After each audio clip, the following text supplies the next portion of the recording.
Now let's see what are these fields of activity. Shloka number 3. Jagrita sthano bahishpragya saptang ekonvimshati mukha sthula bhug vaishvanarah prathama padah. The translation, Jagrita sthan, the waking, outward turned. Bahispragya means outward turned. 7-limbed. Sapta anga means 7-limbed. 19-mouthed. Ekonvimshati mukha. 19-mouthed means it has 19 mouths.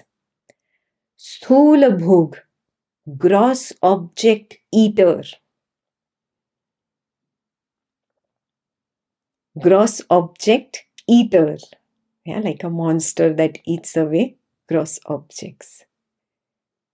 Vaishvanarah. Its name is Vaishvanarah. Prathamaha padah. This is the first field of activity. So what is the first field of activity? The waking, outward turned, 7-limbed, 19-mouthed, gross object eater, consciousness is called Vaishvanarah, the first field of activity. So what is this shloka? What does it mean? The shloka is saying that the waking state that you see is not separate from consciousness. Consciousness itself is the waking, outward turned, 7-limbed, 19-mouthed, gross object eater called the Vaishvanara. Yeah, it seems very fairy tale like, yeah, but it is not. What are these 19 mouths? So the 19 mouths, those who have done Ashtavakra with me, Patanjali, Upanishads in the past, Bhagavad Gita, I have explained these before. The 19 mouths are 5 sense organs called 5 Pancha Gyan Indriya. The 5 sense organs. What are they? Pancha Gyan Indriya. The eyes, ears, nose, tongue and the skin. These are Pancha Gyan Indriya, 5 sense organs. Then there are 5 motor organs, Pancha Karm Indriya. What are the 5 motor organs? The organs of speech, which will be the tongue and the larynx, the voice box. Yeah? Organs of speech is number 1. Organs of locomotion means legs. They take you from one place to another. Organs of locomotion is 2. Organs of action, that is number 3. Hands are organs of action. Number 4, organs of reproduction, the genital organs. And number 5, the organs of evacuation, the genital organs. Yeah, so these are the Pancha Karmendriya, the 5 motor organs. Then there is Pancha Prana, 5 pranas. Yeah, they are called Prana, Apana, Dhyana, Udana and Samana. Yeah, I have covered all this, if you remember, in Yoga Vashishta with slides, with different diagrams showing you exactly how the Pancha Prana move in the body. Yeah, so I've explained all this in the past. You can refer to Yoga Vashishta. So we are done with 5 sense organs, 5 motor organs and 5 pranas. These are 15.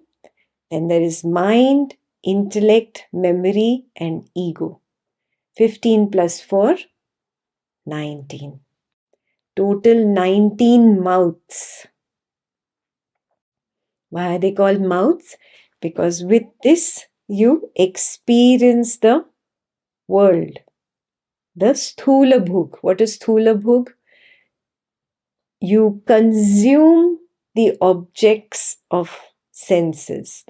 You consume the world through total 19 mouths. Yeah. Sthula bhug means the consumer of gross. Yeah. Gross objects means the objects of this world, not gross as in dirty, gross as in not subtle, that way gross.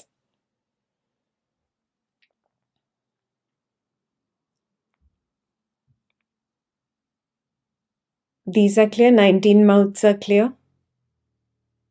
Then we'll go to Saptanga, the 7 limbs. The 7 limbs are the 5 elements: earth, water, fire, ether, and air. Those are the 5 elements, plus sun and the heavens. So the 7 limbs has been taken from the Chandogya Upanishad, which was an Upanishad written before Maandukya. In that, it is explained that this gross object eater consciousness, this monster-like consciousness, how can this consciousness eat all the gross objects?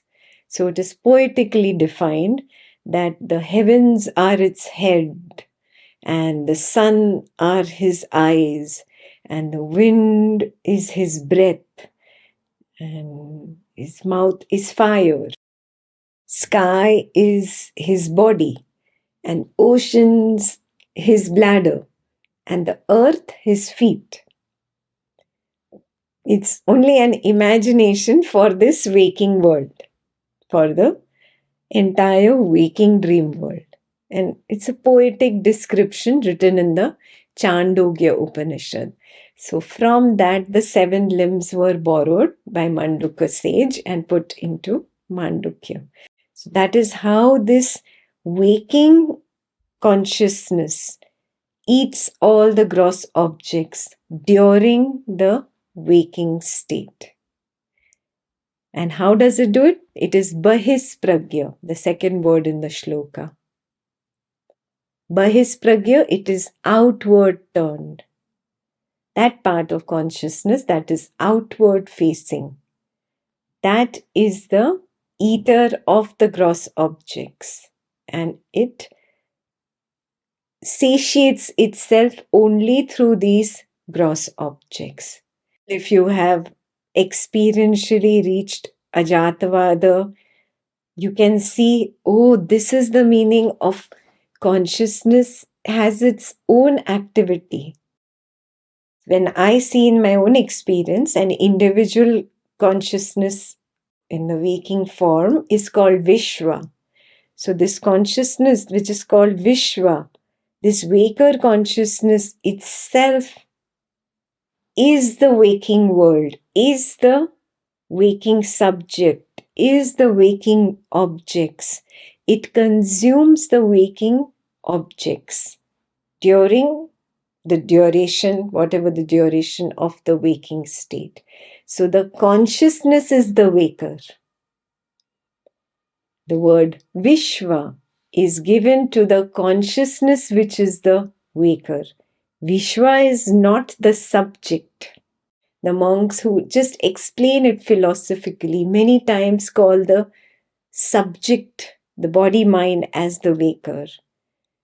The people who have experientially recognized this from Ajatavada and say there is only consciousness, where is the body-mind? How can you call it the waker? It is an empty shell, does not exist. So is this clear? Vishwa is the waker consciousness that consumes the waking world objects through a waking subject, which is the peephole. That is just a way for the consciousness to consume the waking world objects. This one consciousness is called Vishwa. Now, what about the consciousness which is enjoying through Pamir? What about the consciousness that is enjoying through Veda? What about the consciousness through Sindhu? Individually, it is called Vishwa, but all together, the collective Vishwas are called Vaishvanara. It is the cosmic form of all the waking states together. All the waking subjects plus all the waking objects, all the waking worlds together is called Vaishvanara.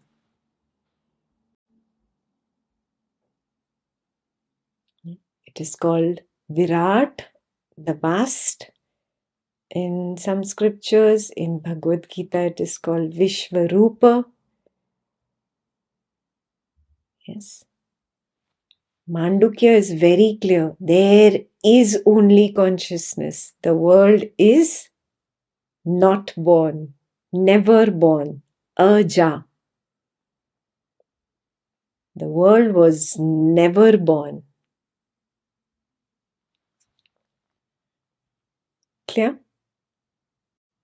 In summary, the field of activity of consciousness, called the waking consciousness, appears to project a world. It's only an appearance. Just like in your dream state, there is a world. It just appears. This is happening, that is happening. A dream tiger is running behind the dream subject. There is an entire world. The whole story is created.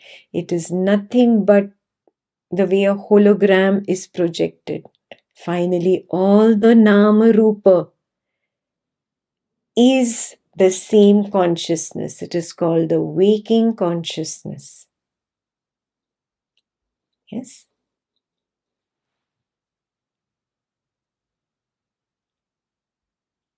Is this shloka clear? The waking consciousness is what is meant by Jagritosthana, the waking consciousness.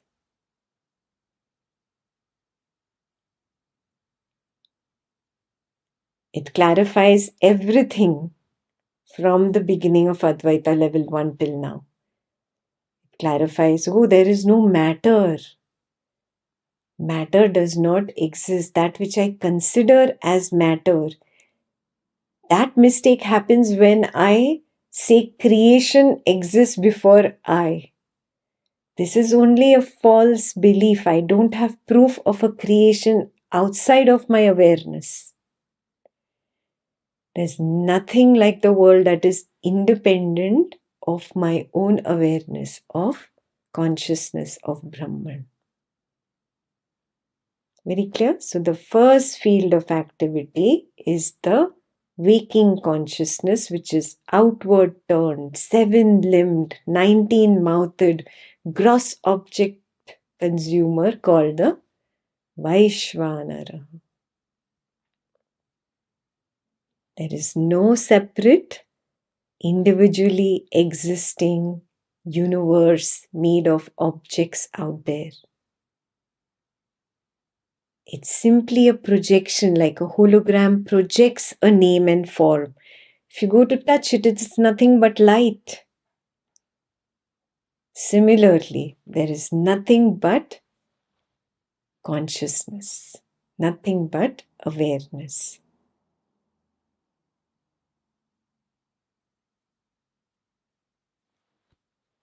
Clear?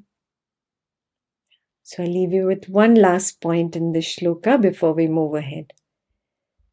If this has become very clear, this point should be very clear experientially for all the Ajatavadins, that waker is equal to the waking state, is equal to the waking world. Waker is equal to the waking state, is equal to the waking world, is equal to consciousness. These are not separate entities. one single consciousness that projects Nama Rupa and their Vyavhara. That projection of Nama Rupa Vyavhara confuses me. And I assume the Nama Rupa Vyavhara to be reality. But the reality behind is the waking consciousness. That is the projection.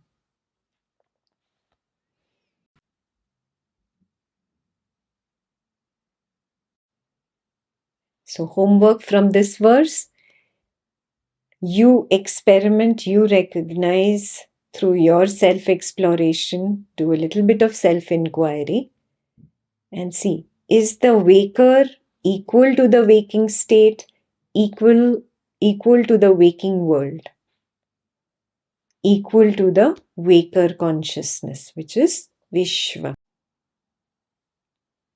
If this is clear, I will quickly complete Shloka 4 and 5 because it is on exactly the same lines, and then we can again have a little QA session. Shloka 4. Swapnasthano antapragnya saptanga ekonvimshati mukha pravivikta bhuka taijaso dvitiya padaha. The dreaming consciousness that is inward turned. That is also seven-limbed. Yeah? Next word is seven-limbed, saptanga. Then is ekonvimshati mukha, that is 19-mouthed. Pravivikta bhuka means subtle object eater.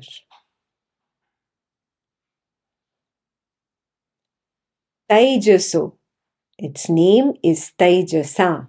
Dvitiya padaha. This is the second field of activity.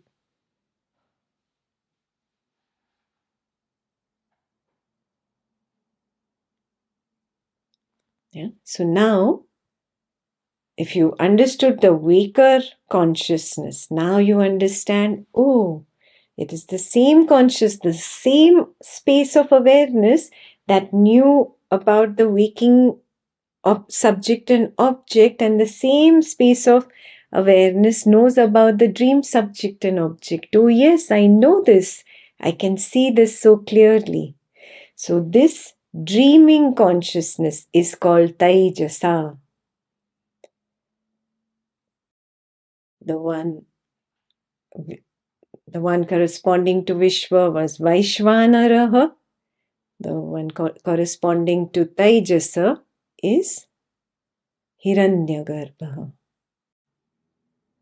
So he says, Anta Pragya. Now this consciousness, which was outward turn, becomes inward turn. Anta Pragya. Inward turn consciousness means that consciousness which is facing inwards towards the mind. Where is your dream character? Where is your dream world? It's all in the mind. So this consciousness is inward turn towards the mind. This consciousness is called Taijasa. Dream character is not called Taijasa. Yeah? This consciousness which is inward turned. This is the consciousness that is dreaming. Yeah? It is the dreamer consciousness. It is called Taijasa. And this Taijasa and that Taijasa and that Taijasa, that Taijasa, all the Taijasas collectively are called Hiranyagarbha. In English, Hiranyagarbha will become the cosmic form of all the dream states together. Yeah? If you want to translate Hiranyagarbha, cosmic form of all the dream states together. Vaishvanaraha is the cosmic form of all the waking states together.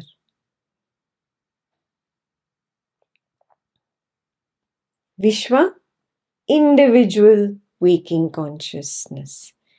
Taijasa, individual dreamer consciousness. Very clear? Now remember, it is the same consciousness, no? So the same 19 mouths, the same 7 limbs, the same things that you see in the waking world, earth, water, fire, ether, air, all the gross objects that consume my attention. Oh, the same things I see in my dream. Yes, the same 19 mouths, the same 7 limbs. Everything is similar. That's why I did the shlokas together, because there is not much difference other than the labels. Again, I'll repeat. Just like Ekta is a family member at home. When Ekta goes to work, she becomes the professional. Yeah, when Ekta goes out into Jnana Sangha, there she becomes the teacher. These are 3 different fields of activity of Ekta. Same Ekta. Yes. Similarly, same Brahman consciousness. Here it is the waker consciousness. Here it is the dreamer consciousness. Now we will go towards the sleeper consciousness. Very clear? 3 different fields of activity. They are not parts, they are not limbs. You are not dividing consciousness. You cannot divide. You can't say, oh, I am divided as a family member and divided as a professional. You're not divided. It's my field of activity. Very clear? Yes. So, different projections of the same consciousness: waker consciousness, dreamer consciousness, and sleeper consciousness. Yeah. So, just like in the waking world, there is nothing like the world made of matter. Similarly, in the dream world, what do we think? This is a dream world made of mind, made of thought, made of ideas. Thought and idea stand out separately from me, the consciousness that is aware of thought and idea. Yeah? No, wrong understanding. There is nothing like thought. There is nothing like idea. There is nothing like the mind that stands out separately from the consciousness. There is only consciousness itself projecting the hologram, Nama Rupa of a thought that arises and falls, Nama Rupa of a feeling that arises and falls, Nama Rupa of a concept or idea that arises and falls. Whatever function it does, I get confused by that, thinking it is separate from me. See, it is functioning. The thoughts are going haywire. I have so many thoughts. Oh, it is separate from me. It is attacking me. That's how we have developed the idea of a mind. Maandukya says there is no dream world made up of mind. Does not exist. It only appears. It is not. What is the difference between that which appears but is not? You have a window next to you. Look outside. What is the color of the sky?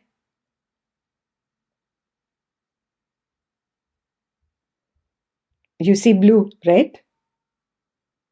Did you do your physics experiments very seriously in school? Refraction of light. Do you remember? What does science say? What is the color of the sky? It does not have any color. Still, when you look up, what do you see? You see blue. You know it is not blue. You're very, very, very clear. You did it in your physics laboratory. You did all in-depth study of refraction of light. You understand that the sky is not blue. But when you look up, what do you see? You still see blue.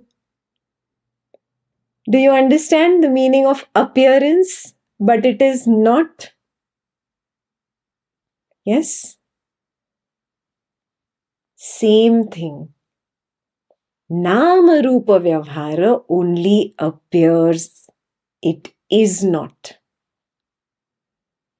Yeah? The world of matter simply appears. It is not. In the dreaming state, the world made up of the mind appears. It is not. Very clear? Yeah. There is a dreamer consciousness that is projecting a variety of images which have nama rupa vyavahara, name, form and function. That name, form and function is the weapon of the projecting power of Maya that fools me. And I think it is separate, it is different, it exists independently. Just like in a hologram, images are projected, but they are just light. I feel, oh, there is really an image, there's really a woman out there, there's really a man. I go to touch and I cannot touch because there isn't. It appears, but it is not.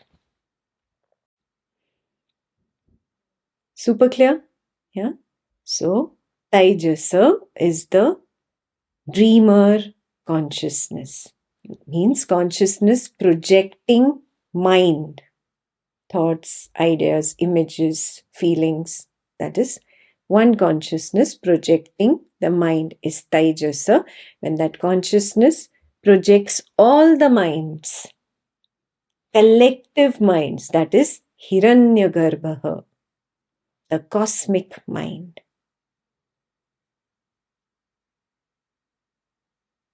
Yeah? So homework for the Ajatavadins. Ask yourself the question, is the dreamer equal to the dreaming state, equal to the dream world in my experience, or not yet? Yeah? Dreamer is nothing but the dreamer consciousness.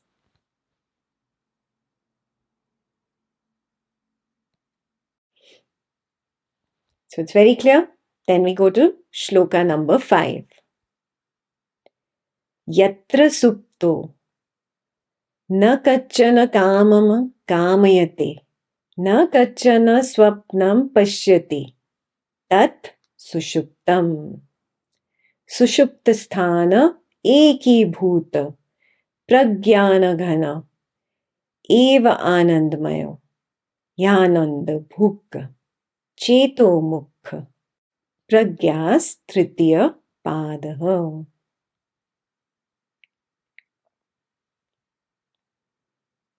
Whether consciousness is self-ignorant. Supto means self-ignorant. Na kachana kamam kamyate. It is desireless. Do you recognize this? In deep sleep, you don't have any desires. Yeah? So, the consciousness that is self-ignorant, it doesn't know itself and it is completely desireless. Na kachana swapnam pashyati. It does not see any dreams, dreamless. Tat sushuptam. That is the deep sleep consciousness.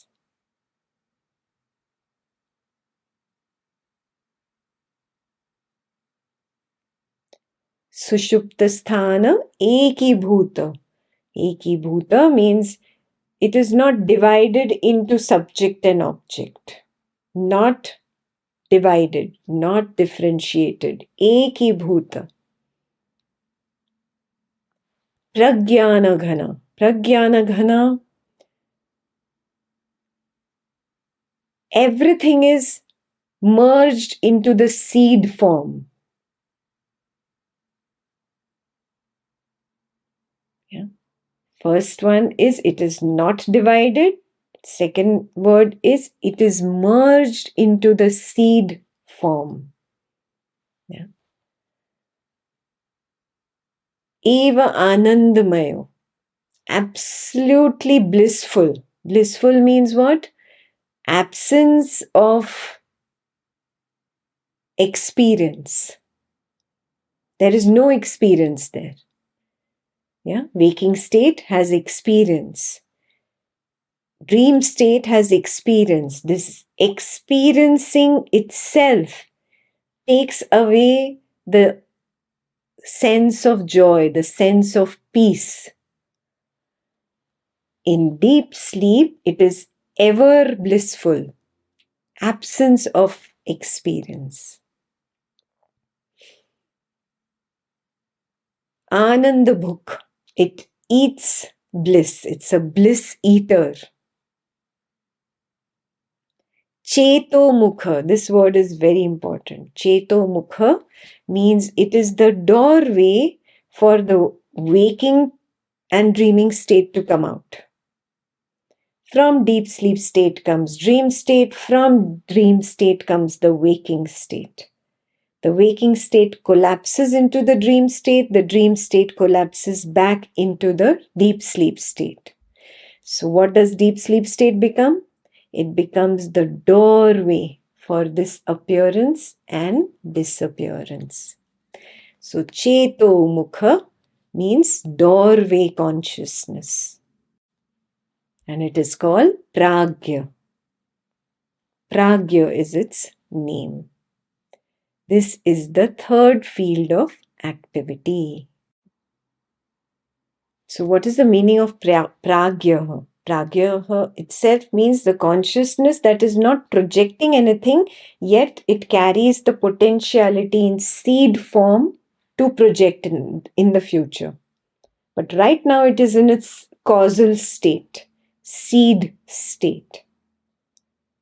It is the cause of the dream and the waking state. Yes? And all the causal states together, all the pragyas together are called Ishvara. This Ishvara is the God of the Dvaitam path. So when people on the Dvaitam path pray, who are they praying to? They are praying to themselves in the deep sleep state. That tomorrow's projection, please let it be according to my wishes. That is prayer. That is worship. So who are you praying to? You are praying to your own self.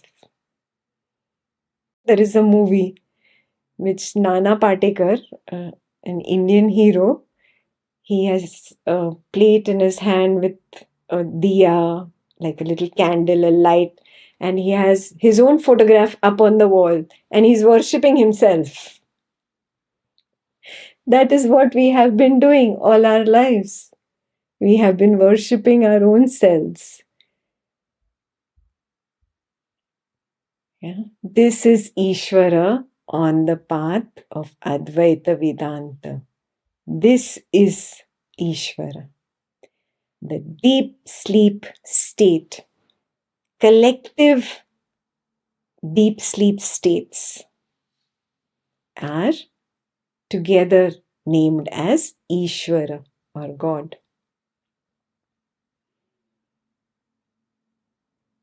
What is it? It is nothing but consciousness of the waker and the dreamer merged together in the sleep state by the power of Maya. This is the second power of Maya. Which was the first? The projecting power of Maya. Its first power that fools me is Nama Rupa Vyavhara.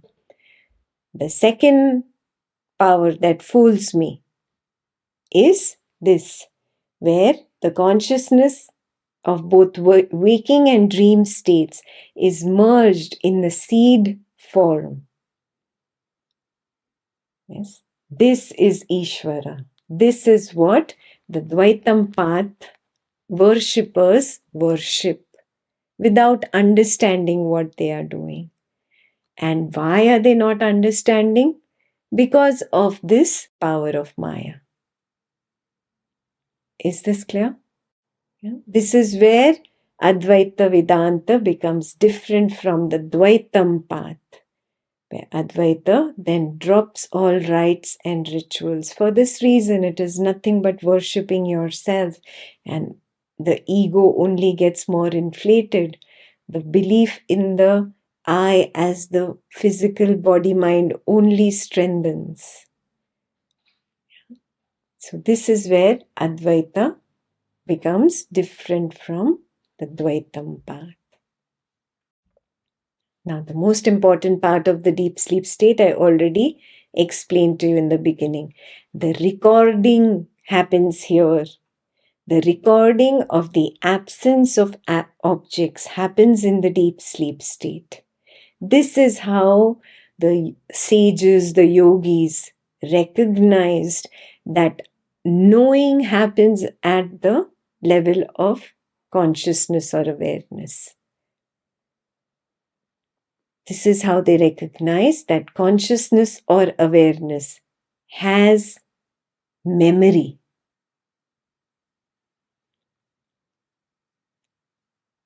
These are the very important findings which a strong spiritualist can recognize when he does a proper self-inquiry into the deep sleep state. So then homework for the Ajatavadins. The deep sleeper, which is the deep sleeper consciousness, is equal to the deep sleep state, is equal to the darkness of deep sleep. Do I recognize this experientially yet?